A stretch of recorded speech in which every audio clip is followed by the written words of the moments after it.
Hello everyone. मैं इस video में आपको यूपीपीसीएल TG2 के लिए इलेक्ट्रिकल इंजीनियरिंग के क्वेश्चन कराने वाला हूं।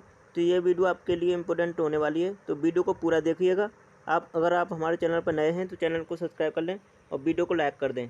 तो चलिए स्टार्ट करते हैं। पहला क्वेश्चन है, क्वांटिटी सीरीज सर्किट में एक समान रहती है, क्या चीज़ समान रहती है? करंट। सीरीज सर्किट में क्या चीज़ समान रहती है? करंट समान होती है, ठीक है। जबकि पैरेलल सर्किट में क्या चीज़ समान होती है?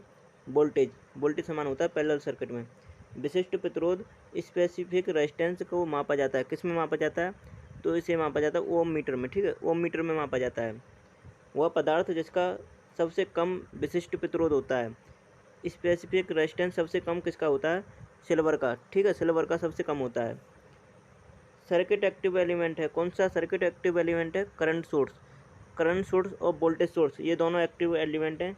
जबकि रेजिस्टेंस और कैपेसिटेंस और इंडक्टेंस ये सभी पैसिव एलिमेंट हैं। तो ध्यान रखना। फिलामेंट लैंप कार्य करता है तो किस किस इफेक्ट पर कार्य करता है फिलामेंट लैंप? हीटिंग इफेक्ट पर, ठीक है। हीटिंग इफेक्ट पर कार्य करता है फिलामेंट लैंप। अगला क्वेश्चन देख लेते हैं, एक आइडियल करंट सोर्स का होता है। एक आइडियल करंट सोर्स कैसा होता है? तो इनफाइनाइट इंटरनल रेजिस्टेंस होता है उसमें, ठीक है। एक आइडियल, इसमें क्या लिखा है? एक आइडियल करंट सोर्स का होता है, इनफाइनाइट इंटरनल रेजिस्टेंस होता है, जबकि जीरो इंटरनल कंडक्टेंस होता है। और आपसे पूछ लिया है आइडियल वोल्टेज सोर्स किस टाइप का होता है, तो उसका रेजिस्टेंस इंटरनल रेजिस्टेंस होता है जीरो, और करंट होती है, करंट उसमें मतलब इनफाइनाइट होती है, ठीक है। तो इसे ध्यान रखना। तो इनफाइनाइट इंटरनल रेजिस्टेंस होता है और जीरो इंटरनल कंडक्टेंस होता है एक आइडियल करंट सोर्स में, ठीक है। तो इस चीज़ को ध्यान रखना। अगला क्वेश्चन देख लेते हैं, 1 किलोवाट आवर क्या होता है? 860 किलो कैलोरी के बराबर होता है। 1 किलोवाट आवर क्या होता है? 860 किलो कैलोरी के बराबर। जब किसी कंडक्टर को चार्ज किया जाता है तो यह पूरे सरफेस पर एक समान रूप से वितरित हो जाता है, ठीक है। तो मतलब जब चार्ज किया जाता है उसे, तो एक समान रूप से उस पर चार्ज वितरित हो जाता है, ठीक है, डिस्ट्रीब्यूट हो जाता है। कैपेसिटर में इंटरनल हीटिंग होती है, तो कैपेसिटर में इंटरनल हीटिंग किसके कारण होती है? लीकेज रेजिस्टेंस की वजह से, ठीक है। लीकेज रेजिस्टेंस की वजह से कैपेसिटर में इंटरनल हीटिंग होती है। किसी चार्ज बॉडी के समीप रखे हुए अनचार्ज बॉडी का चार्ज हो जाना कहलाता है। मतलब कोई चार्ज बॉडी है, ठीक है, उसके पास अनचार्ज बॉडी रखी हुई, तो उसका भी चार्ज हो जाना क्या कहलाता है? इंडक्टेंस के कारण हो जाता है, ठीक है। ये कारण क्या है? इंडक्टेंस के कारण। 200 वोल्ट और 100 वाट के लैंप का प्रतिरोध कितना होता है? 200 वोल्ट और 100 वाट के लैंप का प्रतिरोध कितना होता है? तो जैसे निकाल लेंगे आप, P = V²/R, ठीक है। तो रेजिस्टेंस निकालना है, तो R = V²/P। अब इसमें वैल्यू पुट कर दीजिए तो आ जाएगा आपका आंसर 100 × 100 वोल्टेज, मतलब V²/P 100, ठीक है। 100 से डिवाइड कर दीजिए, मतलब यहाँ वोल्टेज है, वोल्टेज जैसे कि वोल्टेज है 200 वोल्ट, तो V² था ना, 200 × 200 अपॉन पावर कितनी है? P 100, ठीक है। तो जीरो से जीरो कट गया, तो ये कितना आ गया? 400 वाट, 400 ओम आ गया, ठीक है। 400 ओम इसका राइट आंसर आ गया। आर कितना आ गया? 400 ओम। तो आप किस तरह निकालेंगे? R = V²/P, ठीक है। इस फॉर्मूले में पुट करके इस वैल्यू को निकाल सकते हैं। अगला क्वेश्चन देख लेते हैं, शुद्ध धातुओं का प्रतिरोध ताप बढ़ने पर बढ़ता है। मतलब धातुओं का प्रतिरोध ताप बढ़ने पर बढ़ता है क्योंकि उसका पॉजिटिव टेम्परेचर कॉन्फिशिएंट होता है, इसलिए उसका टेम्परेचर बढ़ाएंगे तो उसका भी रेजिस्टेंस भी बढ़ता है, ठीक है। अगर आप सेमीकंडक्टर और इंसुलेटर का टेम्परेचर बढ़ाते हैं तो उसका रेजिस्टेंस घटता है क्योंकि उसका नेगेटिव टेम्परेचर कॉन्फिशिएंट होता है, ठीक है। तो इस चीज़ को ध्यान रखना। विद्युत संपर्कों पर करंट के उत्तम प्रवाह हेतु प्रयुक्त कोटिंग का पदार्थ है, तो किस कोटिंग का पदार्थ करते हैं? सिल्वर का पदार्थ है, ठीक है। परावर्तकों पर प्रयुक्त कोटिंग का पदार्थ है रेडियम करते हैं हम, जो शीशा होते हैं, ठीक है, शीशा गिलास होता है जो, उसके परावर्तक के रूप में किसका यूज करते हैं? रेडियम का। स्वचालित मोटर गाड़ियों में प्रयुक्त बैटरी की वोल्टता प्राय होती है, तो 12 वोल्ट की होती है, ठीक है। जो ऑटोमेटिक मोटर गाड़ियाँ होती हैं जो, उसमें बैटरी किस प्रकार की यूज करते हैं हम? 12 वोल्ट की। अगला क्वेश्चन देख लेते हैं, किसी तार को मानक प्रतिरोध के रूप में लेने हेतु आवश्यक है, तो मानक प्रतिरोध के रूप में किस तार को लेंगे? तार का प्रतिरोध ताप गुणांक, ठीक है। तार का प्रतिरोध ताप गुणांक। आर रेजिस्टेंस के एक तार को आर प्रतिरोध के एक तार को n बराबर भागों में बांटा गया, ठीक है, तथा इन भागों को समांतर क्रम में जोड़ा गया। यदि समांतर क्रम में कुल प्रतिरोध R डैश हो तो तब R/R डैश का मान होगा, तो कितना होगा, RN² होगा। अगला क्वेश्चन देख लेते हैं।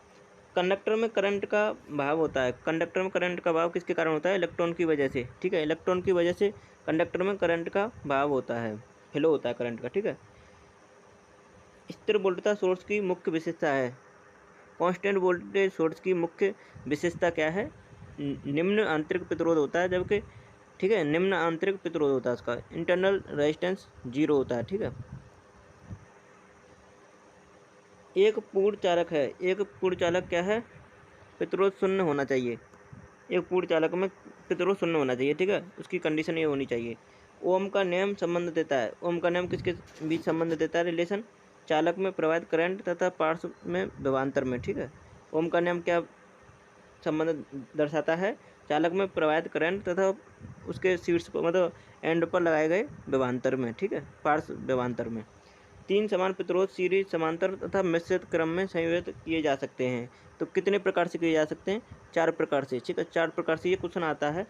3 समान प्रतिरोध दे दिए जाए आपको, ठीक है, उसे समांतर, सीरीज, समांतर और मिश्रित क्रम में कितने प्रकार से लगा सकते हैं?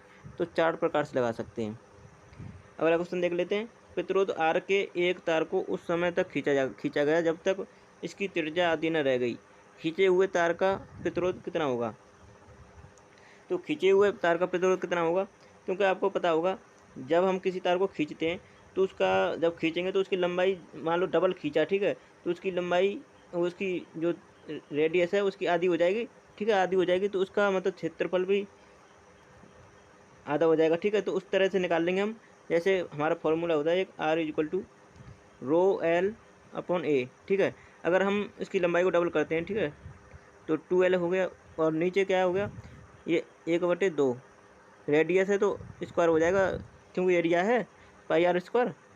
तो अब देखो ये मतलब इतना हो जाएगा, ऊपर क्या है 2L है, ρ2L अपॉन 1/4 स्क्वायर था, तो इसलिए अब ये ऊपर 4 ऊपर चला जाएगा, तो 8L, मतलब 8 गुना हो जाएगा, ठीक है, पुराने का 8 गुना हो जाएगा। इस तरह से आप ध्यान रखना। सभी अच्छे चालक को रखते हैं, क्या रखते हैं? उच्च चालकता रखते हैं। सभी अच्छे कंडक्टर क्या रखते हैं? हाई कंडक्टिविटी, ठीक है। स्थिर सप्लाई वोल्टेज पर एक चालक में बहने वाली करंट घटती है, चालक की लंबाई बढ़ने पर घटती है, ठीक है। अगर चालक की लंबाई बढ़ाते हैं हम, जैसे कि R= आपको पता होगा ρL/A, ठीक है। अगर हम चालक की लंबाई को 2 गुना करते हैं, या मतलब लंबाई को बढ़ाते हैं, तो रेजिस्टेंस भी बढ़ाएगा, क्योंकि डायरेक्टली प्रोपोर्शनल है रेजिस्टेंस लंबाई के, ठीक है। तो अगर हम लंबाई को बढ़ाते हैं तो रेजिस्टेंस बढ़ेगा, तो इसका मतलब रेजिस्टेंस बढ़ेगा तो करंट घटेगी, ठीक है, करंट घटेगी। तो इस तरह से इसी में रिलेशन पूछा। सभी जी क्या कहते हैं? स्थिर सप्लाई वोल्टेज पर कांस्टेंट वोल्टेज है, ठीक है, एक चालक में बहने वाली करंट घटती है जब चालक की लंबाई बढ़ने पर, ठीक है। तो इस तरह ध्यान रखना। पहला क्वेश्चन है, यदि किसी सर्किट में वोल्टेज आधा कर दिया जाए, ठीक है, एवं प्रतिरोध 2 गुना कर दिया जाए, तो करंट पहले की तुलना में है, तो पहले की तुलना में क्या हो जाएगा करंट में? तो करंट की चौथाई हो जाएगी। किस तरह आपको बता दिया जाए? जैसे वोल्टेज को आधा कर दिया जाए, ठीक है, B=½ ठीक है, और उसमें रेजिस्टेंस को 2 गुना, रेजिस्टेंस को R=2। तो अब इसमें करंट हम निकालेंगे I= क्या होगा? I= अब निकाल लो, जैसे B/R होता है ना, तो वोल्टेज कितना था? आधा कर रहे थे, ठीक है, वोल्टेज को आधा 1/2, और रेजिस्टेंस कितना? 2 गुना, तो रेजिस्टेंस 2 गुना था, ठीक है। तो ये इसमें मल्टीप्लाई हो जाएगा, 1/2, 1/4 हो जाएगा कि नहीं? तो इस तरह निकाल लेंगे आप, 1/4 रह जाएगा, ठीक है।